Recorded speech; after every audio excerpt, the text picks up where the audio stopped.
Howdy do everyone, Day here bringing you another episode in my The Great Ace Attorney Chronicles Let's Play. So when we last left off, I want to say it was, we're pretty much in the middle of a case. As you can see, I had to go back and re-record that, the one episode, so I'm a little bit lost. Oh my gosh, it's so jumbled up. But like I said, now that I have everything situated as far as the microphone and capture card, things should go a little bit better than it did before. So, getting back into this in particular, I want to say, let me read the timestamps here. This one says 3:58 p.m. This one says 10:45. Wait, what? I'm clicking on this one. I feel like it had to be this one. It was just a different day or something. So, but yeah, we're in the midst of a trial. Here's the judge. Okay, yeah. I remember now. I pretty much aborted mission. I literally aborted the mission after that last, after what happened. The witnesses turned. They went rogue, basically. The witnesses went completely rogue and started throwing flames. And they started throwing flaming balls into the guilty pot. And at that moment, I was like, you know what? I think I just broke the game. It's time for me to cut it off. Oh my goodness. But, okay, midlife crisis aside, we're going to get back into this case. And it's a sticky case, I will admit. I don't know if I trust the guy, this fine gentleman right here, McGilded. Was not going to remember that without reading it right here. But, yes, so we're trying to defend Magnus McGilded, age 48. He is a philanthropist, and so it's kind of like he helps the city. He has a wonderful reputation, it says, in London. And unfortunately for him, he was unable to find a defense attorney. So even though we're not officially like a defense attorney, we're pretty much going to do our darn best to try to get him off the crime for some reason, because the chief, not the chief prosecutor, he's not his, oh, here he is right here, this guy, chief justice, that's what he is. Yeah, so the chief justice pretty much assigned us to this case, and it's pretty much a test trial. Even though at the end of this test, if we fail, unlike getting a big fat whopping F on your paperwork, you're going to get a big fat flaming fiery pit ball of death. I don't know where I was going with that, but yeah, he's gonna pretty much die if we don't save him from this. So, okay, reminding myself, getting a little bit more back into it. We're going to hop right back in. Don't remember any of the voices. I felt a little bit more self-assured about some of the voices back when I first was introduced to some of the characters.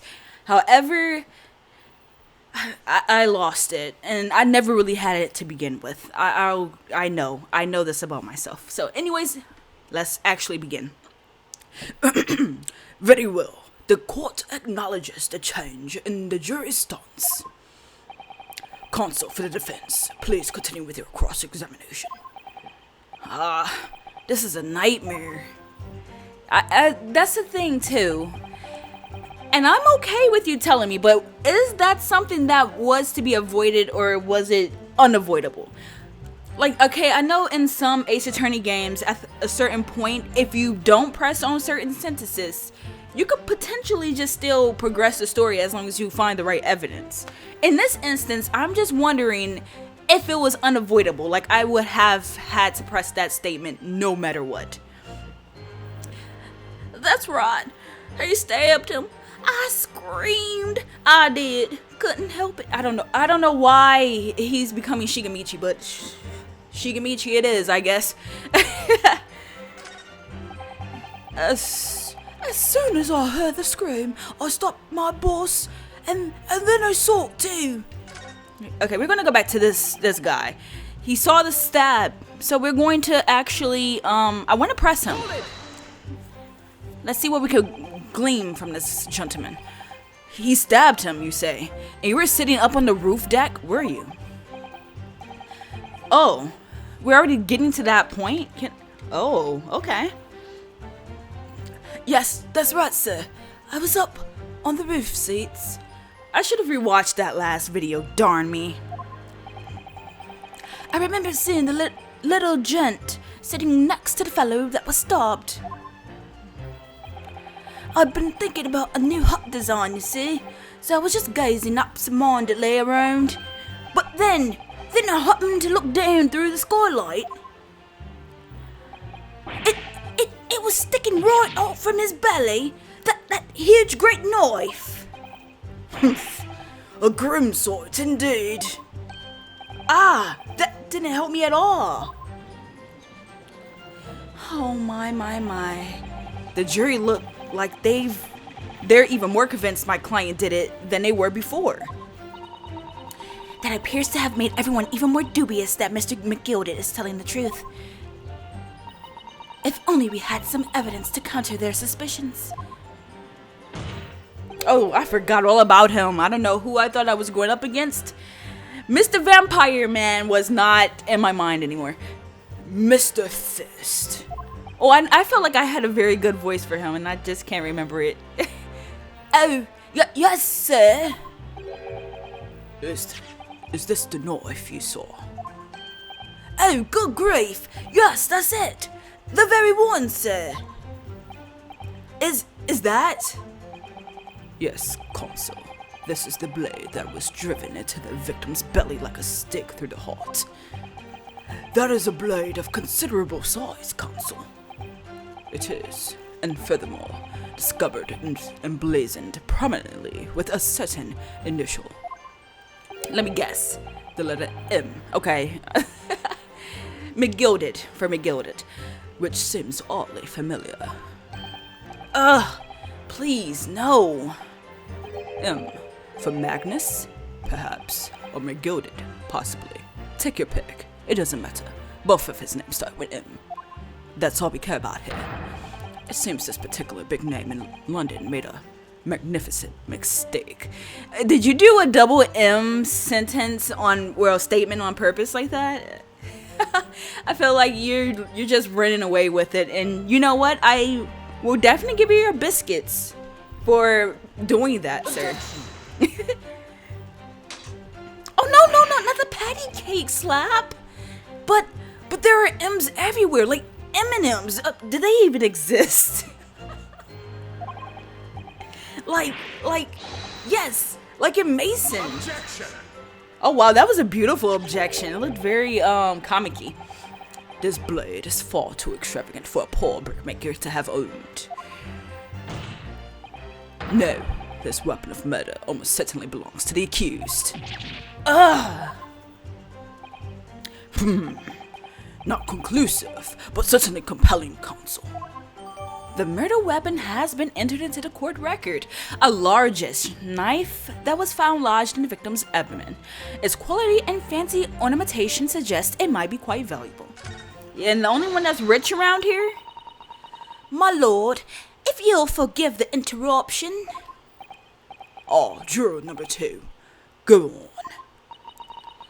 Mr. McGilded is a pillar of society and a gentleman's word should be sacrosanct. However, those of us in service know we must accept hard truths. Wait! What are you about to do? Dispose of the rubbish.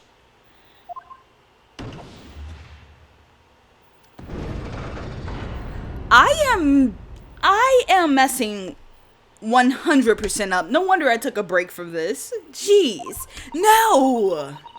I don't wish to cause offense, but I do like to eradicate all traces of filth and grime. And that includes that of the human race. Goodbye, Mr. McGilded. Oh, her. Sheesh.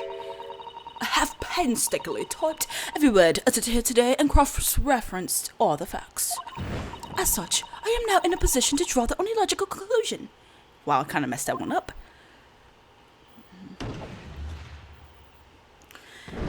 I feel like me recording these videos makes it blatantly obvious I don't really speak out loud too much, like at all. Not again. That's 4 out of 6. Oh, I'm not even using her right voice. I like her Sasada's voice I gave her. That's 4 out of 6 jury members who've proposed a guilty verdict. There are only 2 left. We've had it. That's it. That's it. Throw him to the gallows. Well, I guess they're going to do something a little bit worse, more severe to him than that. Every time I press these witnesses for more information, I just make the situation worse. Nevertheless, what we need more than anything at the moment is more information. We're still very much in the dark. And that's why I have to press. We literally were thrown, tossed to the wolves. How am I supposed to do this? I suppose I'll just have to keep pressing the witnesses, knowing that more sparks may well fly. We mustn't give up hope that we'll uncover something that will give us a way back to fight back. But, alright, I'll keep trying. I can't give up. I just need to keep calm and listen to the witnesses' statements again.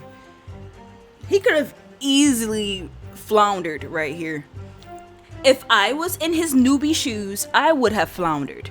I mean, you have to think about it. I feel like he definitely has gone into this with less experience than Phoenix.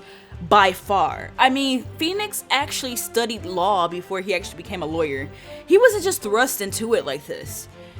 And then on top of it, he's being very cool, calm, and collected. As soon as I heard the scream, I stopped my bus. And then I saw it too. I don't think... Oh, Beppo, I believe I had a better voice for you too. Okay. Alright. So when it happened, the only 2 people in the enclosed cabin area were the victim and the defendant. Don't worry, I'm going back to the last statement. And, so help me, 3 whole people witnessed the man I'm trying to defend do the deed. I don't like to be pessimistic, but we do seem in a rather difficult situation here. What am I supposed to think here? Is Mr. McGilded really innocent? Or could it be another one of those, Oh, what case was that where oh my gosh, Mattengard, like, hired a dang assassin to do the deed, but so that kind of made him guilty of being a killer. Something like that, but I don't know. Still seems kind of early. Like, that happened in the last case. Or could it be? But before we jump to conclusions, our first task should be to gather information. We need to understand the case much better than we do at the moment. Yes, you're absolutely right. Let's listen to those witnesses' statements again, a little more carefully this time. I have to admit, I think the Mattengard case it's definitely in my top 3 Ace Attorney cases. I pretty much enjoy any case where it felt like they were tapping into, they were getting more in depth with the characters and law itself and like different portrayals of cases, like Double Jeopardy with wow, I'm just drawing a blank with all of these characters right now. But with that, what was his name? I see him in my mind's eye. Oh well, I can't remember it right now. I'm sure I'll remember it a little later. Let's listen to those witness statements again, a little more carefully this time. I believe I read that already. Okay, so Beppo, okay, yes. We want to go back to Beppo. Okay, right here. As soon as he heard the scream, he stopped his bus. He says, what exactly did you see? Oh, well, sir, that would be the passenger, sir. Yes, collapsed on the floor, he was. And by the passenger, obviously, you're referring to the victim, Mr. Mason, the brickmaker. And then the other passenger had the knife in his hand, like this. By the other passenger, obviously, you're referring to the accused, Mr. Magnus McGilded. And then he plunged it down like this, stabbing the other passenger in the belly. What? I'm kind of liking the way Beppo speaks right now. It's fun. he still actually has the pose, huh? My lord, I wish to speak. Yes, juror number 5. Do I take it that you too?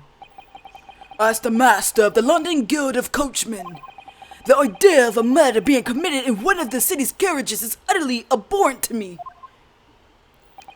It wouldn't be right to make a decision before hearing all the facts, though. I'll say it to myself.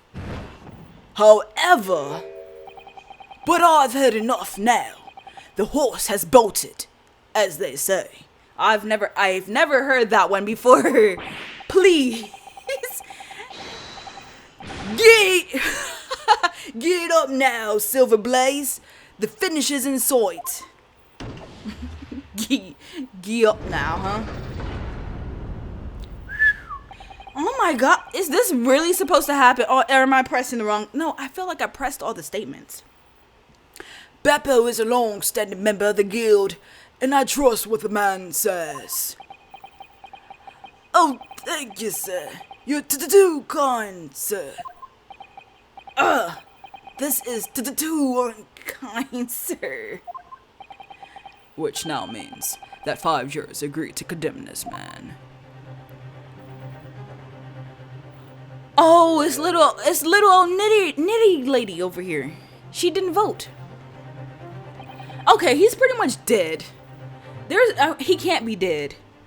How does this end? Madame Juror number 6. Yes, dear. What can I do for you? You have heard the testimonies of the witnesses in the stand.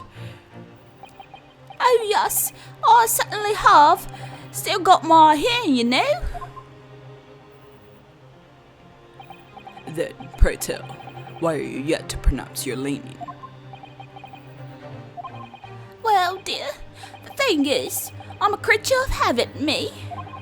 I always go to the park and around this time of day and sit on a nice bench and get on with my knitting. Your point, madame. There's a lovely little park just near where I live, McGilded Park, it's called. The gentleman donated it to the city, you know, to put a smile on Londoners' faces, he said. I can't imagine such a fine young gentleman would have it in him to take another man's life. He is always doing wonderful things for the city. That's right, a man like that wouldn't stab someone, surely. Mother, may we go to McGilded Public Library later and borrow some more books? He owns the library too? How many Londoners live with their heads in the clouds? Do you people not know? What kind of a man Magnus McGilded really is? Van Ziegs! This guy's outfit is very Edgeworth, like, seriously. Are you from Germany too? Is that... Yeah, I think that the Von Karmers were from Germany. What kind of a man is he? The philanthropist Magnus McGilded has enough wealth to purchase the entire city he claims to value so highly. But where did all that wealth come from? Your client is a Shylock, sir, and one with the very darkest of souls. What? Stone the crows! Let's not stone the crows, even though I don't know anything about crows one way or the other. McGilded lends money. Wait, I said leans. McGilded lends money at extortionate rates of interest, so his victims have no hope of repaying him. When they default, he takes possession of everything they own. He is a vulture that preys on the weak. I've never heard any mention of that before. Of course not, my dear. Your faculties haven't deserted you, I'm sure, madame. So has this thought not crossed your mind? Hey! Would a man wealthy enough to buy London in its entirety not have a carriage of his own?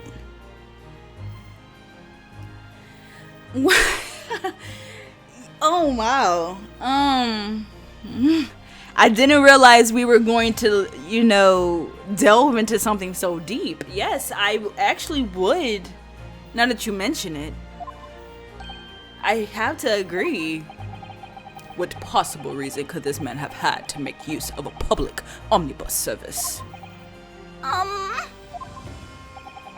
You're not saying that oh wow. That thought did not cross my mind. I'm slipping. The victim, a poor brickmaker, had next to nothing to his name save considerable financial liability. Oh, he was in debt to McGilded. That's where he's going with this. And McGilded killed him because of it for some reason. Oh, I see. Wow. Okay. Wow. See, this is what I mean. We didn't even have enough information. Come on. It will come as no surprise that his creditor was the accused of madness, McGilded. But let it also be known that the very day Mr. Mason was killed was the final repayment date for his debts. Wow. Okay. Thank you, Von Zeeks. Information I needed. Good gracious! The brickmaker was destitute. He had lost his house. He had not a shilling with which to repay his debts. And in the end, that pitiful soul had the very last thing he owned taken from him. His life.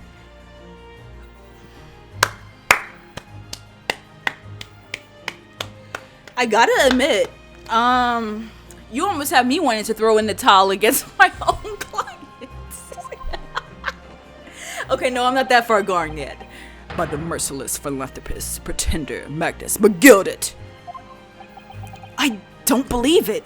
You have no reason to believe it. You were thrust into this. I mean, we're not from London.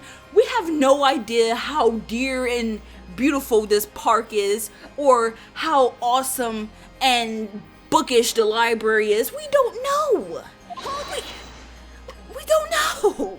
Come on. If I might add something briefly, Susato, you know as much as we do. Miss Susato. You claim that the victim had been lent money by the Mr. McGilded. But where's the evidence to support your claim? Come on, Von Zeeks, show it. I know you have it. Oh my. He's about to be met in guard. Pray forgive the discourtesy of filling my hollowed chalice in a court of law. Okay, you know, see, the thing is, when people pour wine in a court of law, I find them to be evil. So, I just want to say that much. Aha, there it is! Lord Van Zeek's hollowed chalice. How can this be considered acceptable? But I find myself in unexpectedly good humor. Apparently, this is something he does often because Mr. Judge did not stop him. In fact, he seemed very intrigued that he did this. I had heard ladies from Far East could show great courage, but I didn't expect to experience it myself.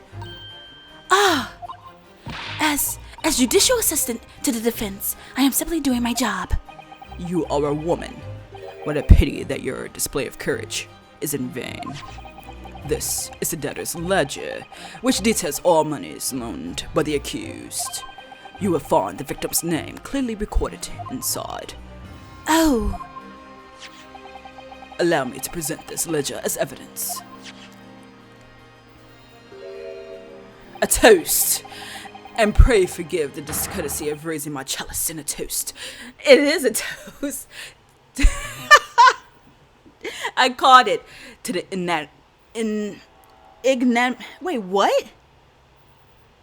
enigmatic East at the same time. I know what the word means. Dang it! For some reason, I can't say it. A marvelous toast, Consul. I will gladly accept this new evidence. The debtor's ledger has been entered into the court record. I'm usually wait. I usually try to read that, so we'll have to examine that later. Oh yes, 20 Guinness. The victim owed a considerable sum. And I am so sorry if you can hear that train. They come and go as they please. And the accused made quite certain he had ample recompense. Juror number 6, please don't turn on. Please. We need you. Well, it would seem I've I've had the wool pulled over my eyes. Regrettably, madame, this is the modus operandi of the accused. Woohoo! And it's such a pretty little park, too. What a scoundrel. Uh-oh. Still, maybe it's all for the best. No! Wait a minute. Let's think about this a little more before. I don't stand for nonsense. Oh my! It really happened! Oh no! I did something wrong. No! Oh gosh. I thought maybe I could turn it around. No. I messed up. Oh gosh. I'm not surprised. That was it. The last juror's decision.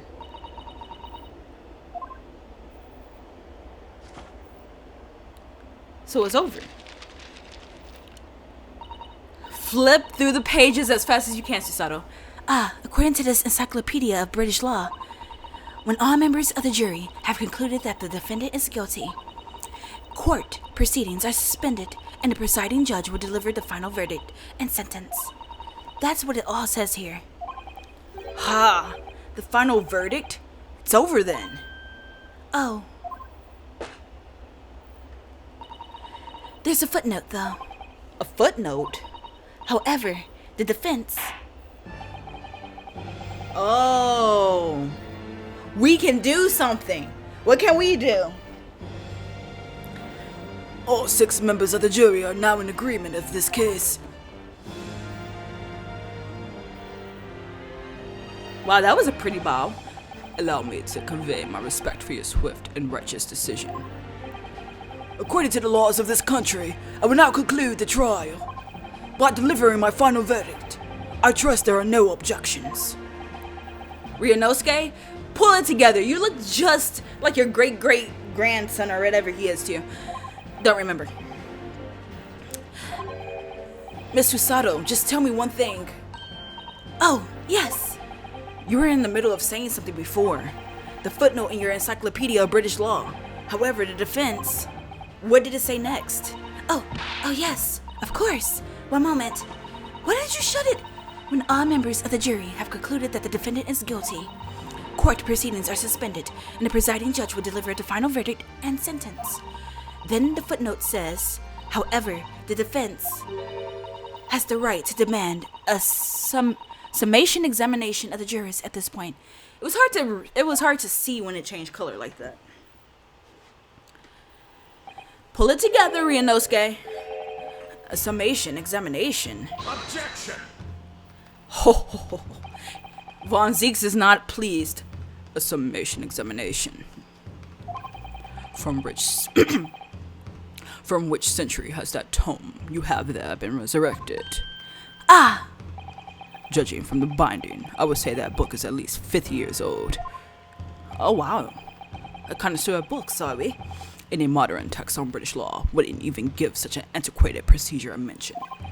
It's a relic, long forgotten, and certainly no longer practiced. So, you're out of luck. Oh.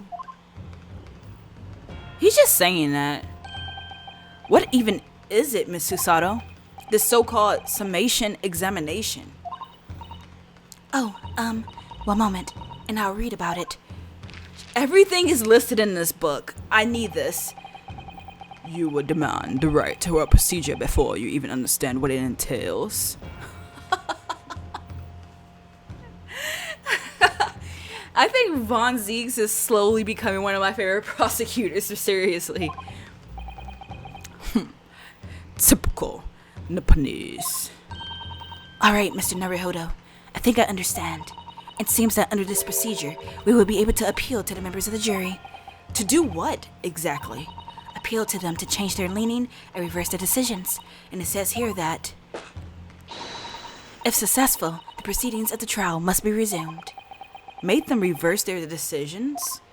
This must be something that's going to happen because there is no logical way we're losing here. Yes. In times gone by, barristers would use a summation examination to attempt to influence the jury's decision. But that procedure became something of a formality with no practical benefit, really. So it rather fell out of use. I wonder why. Because it was devoid of purpose. Changing just one member of the jury's mind would be hard enough, let alone several. No self-respecting defense barrister would ever even assert his right to try in this day and age. I would try.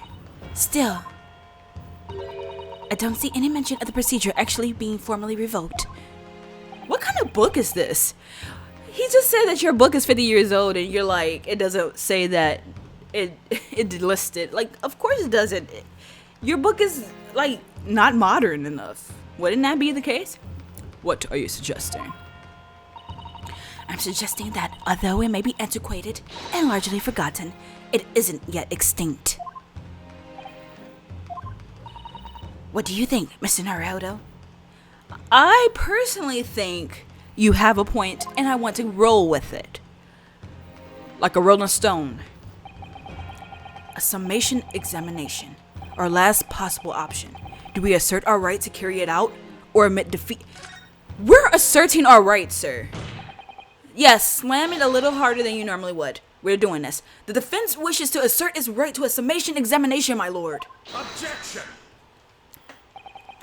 London is the capital city of the most powerful nation on earth. We have a duty to the world to exemplify the very highest standards of judicial procedure. Summation examinations are an embarrassment that should remain buried. Objection! But if it's our right, it's our right. I believe it could prove vital in this trial. The defense's petition is perfectly valid. The court will proceed with the summation examination. This is madness. Foreman, are you and the remainder of the jury ready? I'm not. There was no mention of this in the letter I received, you say so. The letter? All members of the jury will be asked to explain on what grounds they have reached the decision. On what grounds? They did it without any reason whatsoever. Except for the last lady. She did it because she was pretty much swayed to by Von Zeeks. You must all justify your decisions and explain why you believe the defendant to be guilty. Well, my lord, you're rather putting us on the spot. This is most irregular. No mention was made of this before. I don't really hold with all this justifying lock. That seems to have thrown the jurors off. It seems none of them have experienced this before. Alright then, the summation examination. A defense procedure no practicing lawyer has attempted for years, is it? Well, just maybe. It might be the opportunity we've been looking for to turn this trial around. I don't know how you expect to do that though. We still have like little to no evidence. So be it then, ladies and gentlemen of the jury. The court hereby calls upon you to state the grounds on which you find the defendant, Magnus McGilded, guilty of this most serious crime. And with that, my dear friends, we shall end this episode. And, oh my gosh, Magnus McGilded. Why? Because, I mean, honestly, he pretty much did admit that he is rich enough to buy London over more than once, maybe thrice. I don't remember, but I keep saying that. It's like some of this case comes back to me, but I mean, unless I rewatch everything, I won't know for certain that what I'm saying is actually 100% correct. However, what I do know is that Magnus McGilded has always rubbed me the wrong way since I've seen him. Only, mostly because of the fact that he was unable to buy a defense attorney. Okay, you're rich, right? And I mean, in this day and age, I would imagine that a couple of coin might sway the right defense attorney to your side. I just don't understand why he didn't have anyone. And I'm not sure if that would actually come to light in this case, because the kitten never came to light. I mean, I guess it was unimportant in the end, but it was like, where's the cat? Did it go overboard? Never returned, never came out of the dawning light. So it's hard to say whether or not they would touch tone upon that. But those are just my initial thoughts. Guaranteed he's probably 112% innocent. It's just that there is still a lot surrounding this guy that's mystery. And the biggest one is that alone. Just the fact that he could not get a defense attorney. I'm not sure if he actually explained that fully, but I just still find that to be a little, you could buy London 3 times over, but you can't bribe a lawyer 3 times over. But anyway, thanks so much for watching. And until next time, this has been Day. I hope you all have a great and wonderful day as well. I said that 100% wrong, but we're going to roll with it. Cue it, 3, 2, 1. You all have a great and wonderful day. Bye.